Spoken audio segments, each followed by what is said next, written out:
அதாவது கரூரில் இவ்வளோ ஒரு துயர சம்பவம் நடந்து அடுத்த அரை மணி நேரத்தில் நீங்கள் அந்த இடத்து ஸ்பாட்டுக்கு போன நீங்கள் உங்களுடைய திமுக அரசில் ஒரு பள்ளியில் ஒரு மாணவனுடைய உயிரே போயிருக்கு.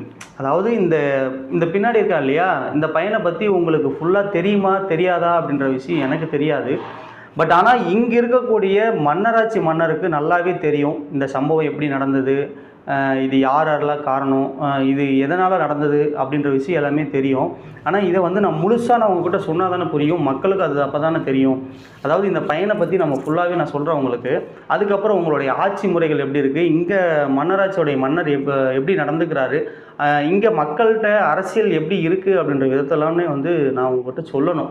சொன்னால் தானே உங்களுக்கும் தெரியும் உங்களுடைய திமுக அரசு வந்து எப்படியெல்லாம் நடந்துகிட்ருக்கு, மக்கள் எப்படியெல்லாம் உங்கள் பின்னாடி வராங்க, எப்படியெல்லாம் உங்களுடைய அரசியலுக்காக ஒரு